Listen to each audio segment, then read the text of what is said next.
گام دھنی ایک بزرگ ہیں، گام دھنی، گاؤں کے سب سے دھنی بولتے ہیں، اس لیے ان کو گام دھنی بولتے ہیں ان کو وہاں کی زبان میں۔ میں رات کے جلسے میں 2 بجے کے بعد ان کے روزے پر گیا، میں نے کہا بھائی سرکار کے بارے میں کچھ بتائیں، تو لوگ بولے کہ ان کا نام گام دھنی ہے۔ میں نے کہا کیا مطلب؟ بولے ان کی عادت تھی یہ مسجد بنوائی تھی اور یہ اپنی خانقاہ بنوائی تھی۔ میں نے کہا کیسے؟ بولے دن بھر یہ معلوم ہے قریب میں ایک تالاب ہے، اسی تالاب کنارے جا کر کے کہتے تھے اللہ اللہ اللہ۔ کیسے پڑھے؟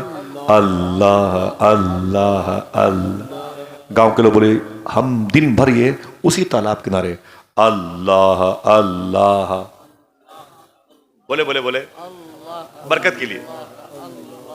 اور شام کو آتے تھے، ایک بورا تھا اس کو بچھا کے بیٹھ جاتے، بورے کو بچھا کے بیٹھ جاتے تھے، اور بیٹھ کر کے مزدوروں کو بلاتے، لائن سے آ جاؤ بھائی، لائن سے آ جاؤ۔ سب مزدور کھڑے ہیں، کتنے پیسے ہوئے حضور؟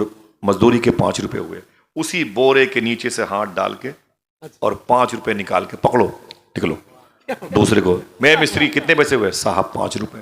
اسی بورے سے پیسے نکال کے شام کو پھر اپنے گھر لوگ چلے جاتے تھے، صبح کو پھر مزدور مستری سب اپنے کام پہ، اور جو گام دھنی سرکار ہے وہ اپنے کام پہ۔ کام کیا تھا؟ اللہ اللہ اللہ۔ پھر شام کو کتنے پیسے؟ 5، اور مزدوروں کو بانٹتے تھے۔ ایک مزدور بڑا ہوشیار تھا، اس نے سوچا یار یہ بڑا معاملہ ہے، سارا کھیل تو اسی بورے کے نیچے ہے، یہ 5 کا سسٹم ختم کر دو، آج رات میں اتنی کھدائی کرو کہ سارا پیسہ جھولے میں بورے میں بھر کے لے کے چلیں گے۔ 2-3 آدمی سیٹ کیا، آ گیا، بابا گھر چلے گئے، سب چلے گئے، اور رات میں آیا مزدور۔ آنے کے بعد اس نے بورا ہٹایا، کھدائی شروع کر دی، پانی نکل آیا لیکن پیسہ نہیں نکلا۔ سمجھ رہے ہیں؟ پسینے پسینے ہو گیا۔ جب صبح کا وقت ہوا تو ڈر گیا، یار بابا آئیں گے تو بڑا غضب ہوگا۔ مٹی پاٹ دی، برابر کیا، پھر بورے کو بچھا دیا۔ صبح کو مزدور اپنے اپنے کام پہ لگ گئے، وہ بھی اپنے کام پہ لگ گیا، اور بابا چلے گئے وہیں۔ بولے ماشاءاللہ۔ اللہ اپنی اس مبارک اسم اعظم کے صدقے میں اہل فلسطین پہ کرم فرما دے۔ اس مبارک بستی میں، اس کے اطراف میں جو بھی کوئی بیمار ہو تو اللہ اسے شفا عطا فرمائے۔ میری بہن بیٹیوں پر، ان کی گود کے بچوں پر کرم فرمائے، بچیوں کے لیے اچھے جنتی رشتے عطا فرمائے۔ اللہ عقائد کے استحکام کی توفیق بخشے، سادات کرام کی تعظیم کی، اعلیٰ حضرت سرکار کے مسلک و مشرب پہ چلنے کی توفیق عطا فرمائے۔ پھر وہی کام اللہ اللہ۔ جب شام ہوئی تو بابا آ کے بیٹھے، بولے آ جاؤ لائن سے آ جاؤ۔ کتنے پیسے؟ بولے 5 روپے، تو اسی سے نکال کے۔ اب اس کی باری تھی، رات والے کی، سمجھ رہے؟ وہ جس نے کھدائی کی تھی، وہ جب سامنے آیا تو گام دھنی سرکار نے کہا کتنے ہوئے؟ بولے صاحب 5 روپے۔ تو گام دھنی سرکار نے 10 روپے نکالے، کہا حضور اس میں تو 5 زیادہ ہے، تو فرمایا تم نے رات میں تو بڑی محنت کی ہے۔ حضور کے قدم پہ گر گیا، جب ان کے گدا بھر دیتے ہیں شاہ، جب ولی کا عالم یہ ہے تو ولیوں کے سردار۔ نعرہ تکبیر، نعرہ رسالت، فیضان غوث اعظم، مسلک اعلیٰ حضرت حضرت علامہ مولانا آصف رضا سیفی۔ اچھا یہ سارا نعرہ قبیلے کے لوگ لگائیں گے؟ ارے بھائی جزاک اللہ، حفیظ بھائی بہت۔ آپ میں سے کبھی کوئی لگایا نعرہ؟ ہو رہا بولے، کبھی کوئی نعرہ لگایا ہے؟ کوئی ہے لگائے؟ ماشاءاللہ ماشاءاللہ سبحان اللہ۔ کھڑے ہو کے لگائیں بھائی جان، ماشاءاللہ، کھڑے ہو جائیں، ماشاءاللہ سبحان اللہ۔ یا رسول اللہ، جیتے رہیے، اللہ سلامت رکھے۔ زندہ باد، رضی اللہ تعالیٰ، رضی اللہ رضی اللہ تعالیٰ، یا شیخ عبدالقادر، زندہ باد، اللہ صلی اللہ علیہ وسلم۔ انشاءاللہ اللہ میرے بھائیوں کی آوازوں کی تکریم بجلانے والوں کو حضور غوث پاک کی بارگاہ کی زیارت کا شرف عطا فرمائے۔ انشاءاللہ چلیں گے نا؟ سیدنا شیخ نے کلمہ پڑھایا کتنے لوگوں کو؟ ابھی اس نعرے کی خبر غوث پاک کو ہے کہ نہیں؟ ماشاءاللہ صوفی صاحب کہتے ہیں جو پاگل ہیں جو کہتے ہیں کہ حضور یہ نہیں جانتے، حضور یہ نہیں جانتے، حضور یہ نہیں جانتے، ان پاگلوں سے کہہ دو تیرے اس نہ جاننے کو بھی حضور جانتے ہیں ہے کہ نہیں؟ ہاں حضور کتنا جانتے ہیں؟ حضور بہت جانتے ہیں. میرا یہ ٹاپک نہیں ہے ورنہ بتاتا آپ. بڑی لمبی میری گفتگو ہے. ہمیں یہ نہیں پتا کہ حضور کہاں ہیں، حضور کو پتا ہے کہ ہم کہاں ہیں. بابو شیخ سے لے کے باب حلب تک 70 ہزار کا مجمع ہوتا تھا. جنات اس سے بھی زیادہ ہوتے تھے، فرشتے جناتوں سے بھی زیادہ ہوتے تھے. سمجھ رہے ہیں آپ؟ انسان 70 ہزار کے اوپر بھی بڑھ جاتے تھے. لوگ کہتے تھے شیخ 2 مہینے سے میں آیا ہوں، ہندوستان سے آیا ہوں، استنبول سے آیا ہوں، قاہرہ اور ترکی سے آیا ہوں اور میں واپس جا رہا ہوں، اب آپ کی تقریر نہیں سن پاؤں گا. غوث پاک فرماتے کوئی بات نہیں، گھر چلے جاؤ. جس دن میں تقریر کرتا ہوں اس دن تم ایک لکیر کھینچنا اللہ کے نام کی اور پھر کہنا یا شیخ عبد القادر جیلانی شیخ اللہ. اسی لکیر کے بیچ میں بیٹھ جانا، رہو گے کہیں آ جاؤ گے میری مجلس میں. ان کی تعداد 70 ہزار سے زیادہ ہے. سمجھ رہے ہیں آپ؟ اور 5,000 عیسائیوں کو، یہودیوں کو غوث پاک نے اسلام قبول کرنے کی اللہ سے توفیق دلوائی ہے.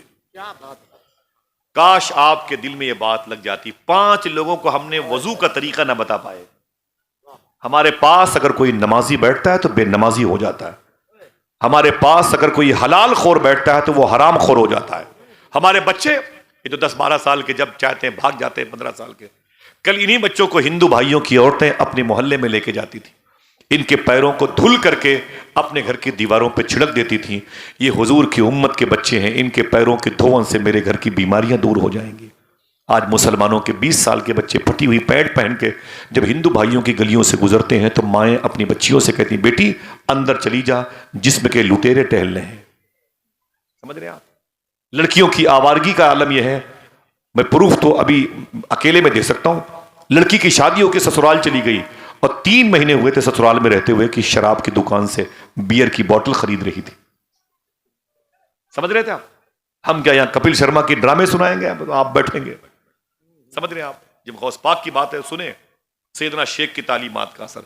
5 لوگوں کو ہم نے آج تک مسواک کا طریقہ نہ بتا پایا. غوث پاک نے 5,000 لوگوں کو کلمہ پڑھایا ہے. کتنے؟ ہاتھوں کو اٹھا کے بولو کتنے؟ 5,000 لوگوں کو. ہم تو بتاتے ہیں رشوت کھایا کرو، دلالی کے پیسے لیا کرو ورنہ بیٹی کی شادی کیسے ہوگی، لعنت ہو ایسے پیسوں پر. ہم اپنی بچیوں کو آوارہ بنا دیے، سر پہ دوپٹے نہیں ہیں، اسے یہاں سے وہاں چاٹ کی دکانوں پہ، اسے جویلرز کے حوالے کر دیا، وہیں پر بیٹھی میری بچی، اسے غیر مسلموں کے نرگے میں ڈال دیا ملازمت کے لیے. دوپٹے جہاں رکھنا پابندی ہے، دوپٹے پرس میں رکھے ہوئے، دوپٹے ان کی بیگ میں رکھے ہوئے. معلوم ہے ان دوپٹوں کی کتنی بڑی قیمت ہے؟ اگر یہ جلسے نہ ہو تو انہیں کون بتائے گا؟ مجھے بتائیں آپ. میں اپنے گھر کی بات کروں اور یہ بات جو میں یہاں کر رہا ہوں اگر میں کروں اسے ٹرین پہ تو مجھے RPF والے اتار دیں گے. فلائٹس میں کروں میرا ٹکٹ اوکے نہیں ہوگا. میں بسوں پہ کروں لوگ مجھے پاگل سمجھیں گے. اگر یہ باتیں میں آپ کو نہ بتاؤں تو کس سے بتاؤں؟ میں یہاں کوئی اخبار بیچنے تھوڑی آیا ہوں. آپ سمجھو پہلے کوئی مقصد ہے یہاں پر. ان دوپٹوں کی اہمیت تھی جو آج دوپٹے پرس میں، جھولے میں، بیگ میں پڑے ہوئے ہیں. اور بغیر دوپٹے کی لڑکیاں، ہماری حضور کی امت کی بچیاں آج آوارگی کا شکار ہیں. بغداد میں غوث پاک کے روضہ شریفہ کے قریب میں ایک بہت بڑا بادشاہ گزرا ہے جس کا نام ہے ہارون رشید. اس کی بیوی کا نام ہے زبیدہ، اس کی ساس کا نام ہے خیزران. یہ حضور کے چچا جناب عباس کی نسل کا بادشاہ ہے. میں ہر آل عباس کے بادشاہ کو نہیں مانتا. ان لوگوں نے سادات پہ ظلم بہت کیے ہیں. جس نے ظلم نہیں کیا اس کا نام ادب سے لے رہا ہوں. اس کے دل میں بزرگوں کی محبت تھی ہارون رشید کی. ان کی جو مزار ہے نا وہ فلسطین میں ہے. ان کی بیوی زبیدہ کی مزار پر میں فاتحہ پڑھنے جاتا ہوں بغداد میں، کرخ محلے میں ہے. معلوم ہے زبیدہ کا، میری بہنوں سننا، زبیدہ کا انتقال ہو گیا. زبیدہ کہتی ہیں کہ میرا انتقال ہو گیا. میری سہیلی نے مجھے خواب میں پوچھا ما فعل اللہ بکا، اے زبیدہ تیرے ساتھ اللہ نے کیا سلوک کیا؟ سننا مرنا ہے، کوئی بچ نہیں پائے گا. سننا غور سے. کہا کہ اے زبیدہ ما فعل اللہ بکا، تیرے ساتھ اللہ نے کیا سلوک کیا؟ تو زبیدہ کہتی ہیں کہ میں کیا بتاؤں، فرشتوں نے مجھے اللہ کے حضور پیش کیا. ناظر بھائی دیکھنا صحیح، فرشتوں نے مجھے اللہ کے حضور پیش کیا. ذرا ہاتھ اٹھا کے بتائیں یہ باتیں اپنی بہن بیٹیوں کو بتائیں گے؟ دل سے بولے، دل سے بولے، انشاءاللہ بولے. میری ماں بہنوں تمہارے لیے بڑی تعلیم ہے یہ. تم نے اپنے دوپٹے میں رکھے ہوئے 50 روپے کے نوٹ جو سبزیاں خریدنے کے لیے رکھے تھے اسے ان کمیٹی والوں کے حوالے کر دیا. اچھا حضور کی مجلس ہے، مجھ سے بھی لے لو.